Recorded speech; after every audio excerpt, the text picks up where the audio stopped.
למען החי ורעי, למען החי ורעי, אדם בנה אתה בנה, שלום לך. Hello, today we're discussing Parsha Reach. See, says Moses, to the people of Israel, to the young Jewish generation which will cross the Jordan River into the land of Israel. I place before you today a blessing and a curse.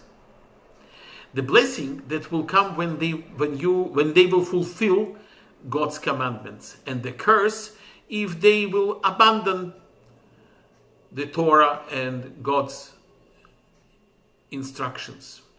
Blessings and the curses should be proclaimed on Mount Gerizim and Mount Ebal, when the people will cross over into the Holy Land. A temple should be established in the place that God will choose to make dwell his name there, where the people should bring their sacrifices to him, and it is forbidden to make offerings to God in any other place.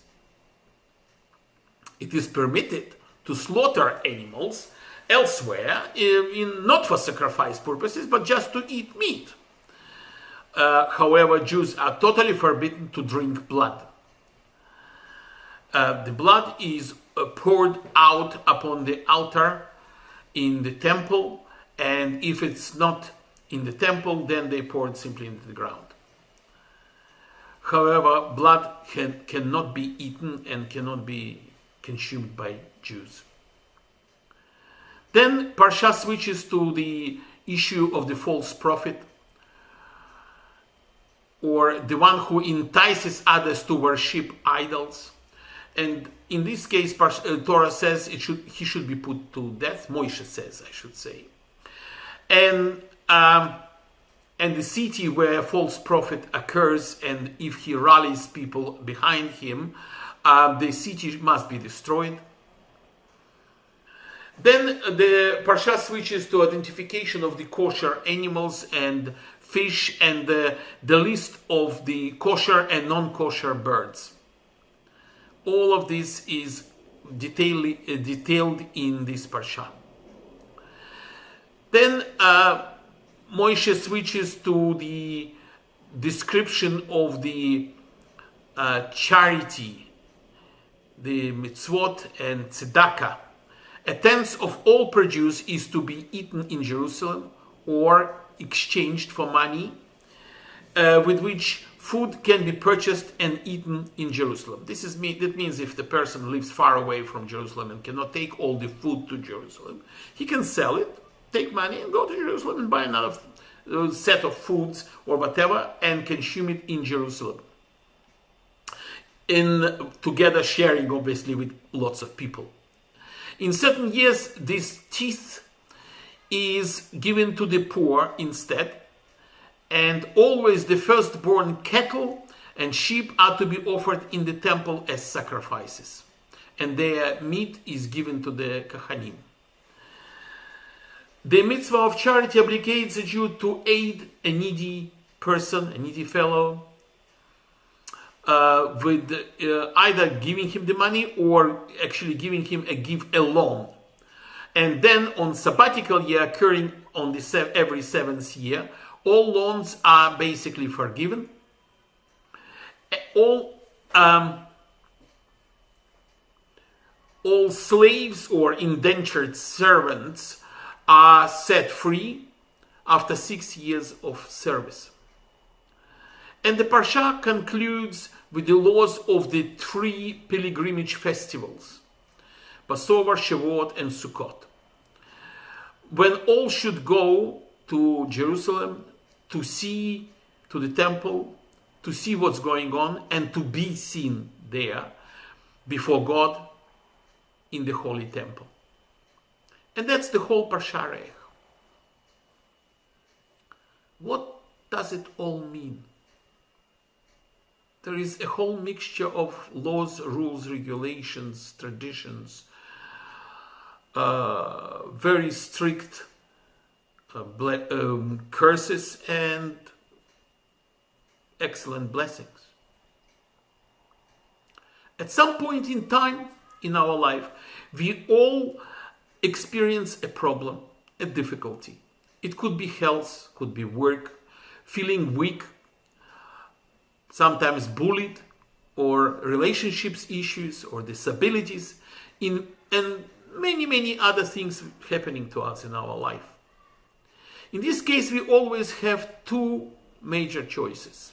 We can feel as a victim and blame somebody or something, or we can say it is my responsibility and I'm going to work on resolution of this problem. I refuse to become a victim, influenced by others or things out of my control. And this is one of the reasons why at the beginning of this parsha, Moshe says to the people of Israel, I place before you today a blessing and a curse. The blessing that will come when they will fulfill God's commandments, and the curse if they abandon them. Everybody who experiences serious problems can look at this or his or her situation with two different attitudes. One attitude, I'm a victim. I feel sorry for myself. And that person becomes angry. He or she breeds thoughts of anger, revenge, and that takes us to a place that psychologically is more terrible than even physical pain. People may have every reason to identify themselves as victims. Their lives are characterized by suffering and betrayal and pain, you name it. The question is, what is the right attitude to take to that? Anger, rejection, resentment, or something else? The anger, rejection, hostility, resentment, that is the story of Cain and Abel. And that's not so good. That leads us to hell. The alternative is a mentality of a survivor. The first example which comes to mind, it's very simple, are the Holocaust survivors. I met a few during my life, and they really are victims of one of the worst crimes against humanity which human history has experienced. Yet they did not, in the end, when they were liberated, they did not see themselves as victims, at least majority of them. I know a few survivors, I knew some of them, and some of them still alive, which with almost superhuman courage looked forward, built a new life after the war for themselves, supported others, and they supported each other emotionally and financially and physically. And then many years later, they managed to tell their story, not for the sake of revising the past, but for the sake of educating the young future generations, to make sure this never happens again. I have got a friend, his name is Herschel. I meet him nearly every day on the beach, on Bondi Beach, when I go for a walk. He is a Holocaust survivor. He is 99. And he managed to rebuild his life after the tragedy of the Holocaust. But you should see his gentle smile to appreciate the love with which beams from this man, who has seen the horror of the German concentration camps as well as Stalin's gulags. You will say, how is it possible? How can you be a victim and yet to see yourself as a victim without being guilty of denial of reality or deliberate forgetfulness or wishful thinking? Well, Rabbi Sachs provides an excellent answer to that. And this is as follows. The answer is that uniquely, this is what makes us Homo sapiens. In any given situation, we can look back or we can look forward. We can ask, why did this happen to me? And that involves looking back for some causes in the past. Should we? Or we can ask, what then shall I do? Taking this current situation, yes, we have a problem, as a starting point. This involves looking forward, trying to work out some future destination, given that this is our really starting point, fact of life. There is a massive difference between those two attitudes. You cannot change the past, neither can I. But we can change the future. Looking forward. Looking back, I see myself as an object acted on by forces, majority of which are out of my control. If I look forward, I see myself as a subject which is choosing. I am a moral agent or a moral force deciding which path to take from here to where I want eventually be, where I want to arrive to. Both are realistic, legitimate ways of thinking, but one leads to resentment, bitterness, rage, desire for revenge. The other leads to challenge, courage, strength of will, and a lot of self-control. That for me is what Herschel and the other Holocaust survivors represent. The triumph of choice over fate. Jews came to these ideas through the life-changing teachings of Moshe, especially in this book, in the Devarim. One of them is especially in this Parsha, Reach. They are optimized in the opening verses of this Parsha. Just listen to what he says. See, I am setting before you today a blessing and a curse. The blessing if you heed commandments of the Lord, your God, that I am giving you today, and the curse if you do not heed commandments of the Lord your God, but stray from them, from the way I am commanding you today. Throughout Devarim, Moses keeps saying, don't think your future will be determined by forces outside your control. You are indeed surrounded by forces outside your control. Yes, but what matters is how you choose to react to those forces. Everything else will follow from that. Choose the good, and the good things will happen to you. Choose the bad, and eventually you will suffer. But choices create bad people who create bad societies. The choice, Moshe says again and again, it's yours alone. This is our freedom of will. You as individual, second person singular, or you are as people, second person plural, society, nation, people. The result was that remarkably, Jews did not see themselves as victims right through the last 2,000 years of exile. We have been abused, robbed, murdered, raped, and much, much more.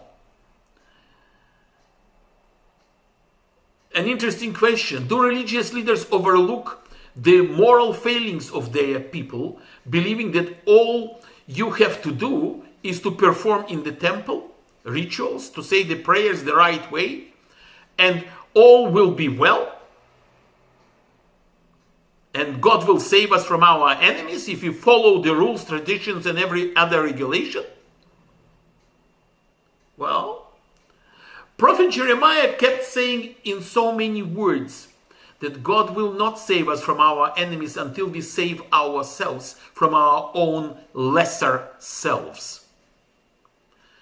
When disaster came, the destruction of the temple, Jeremiah made one of the most important statements in all history of Jewish people, or maybe the whole humanity. He did not see the Babylonian conquest as defeat of Israel and its God.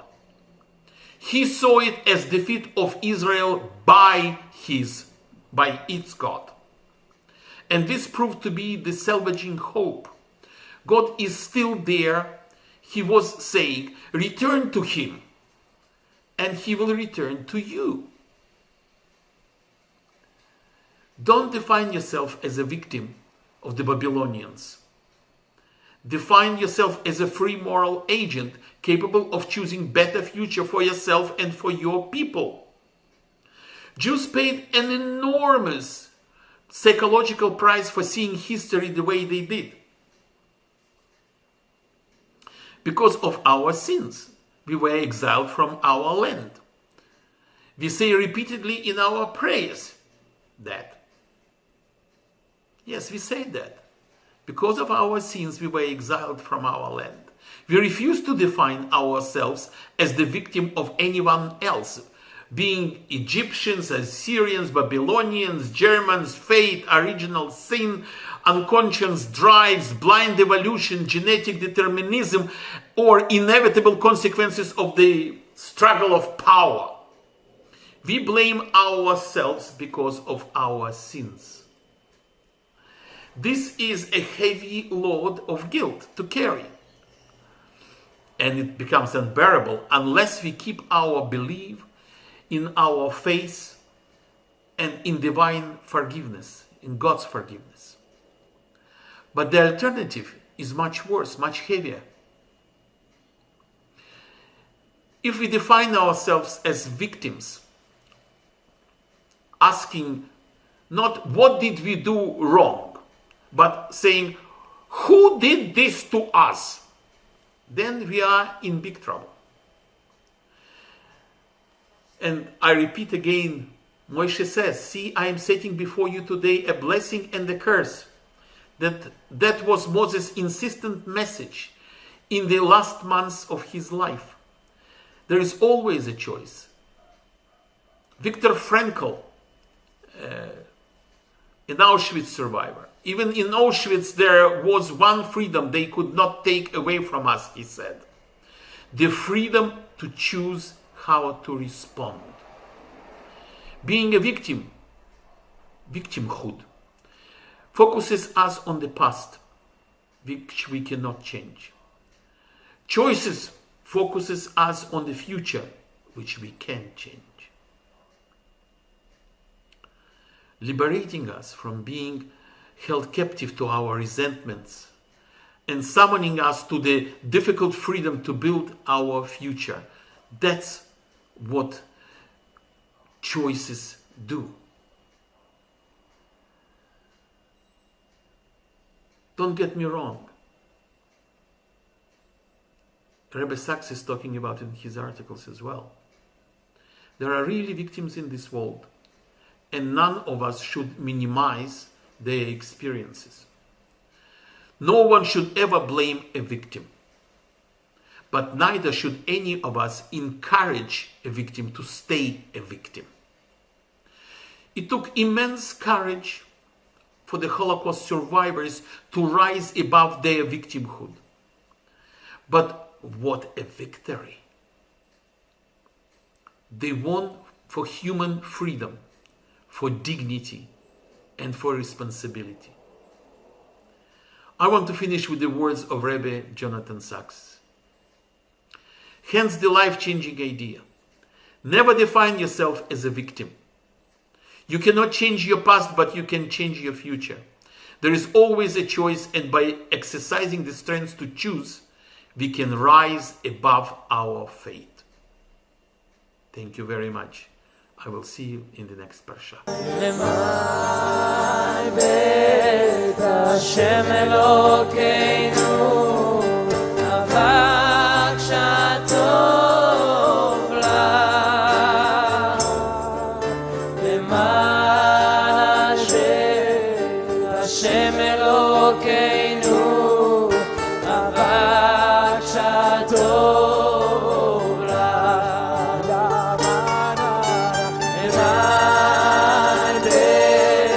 השם אלוקינו, אבק שטוב לה. למען בית השם אלוקינו, אבק שטוב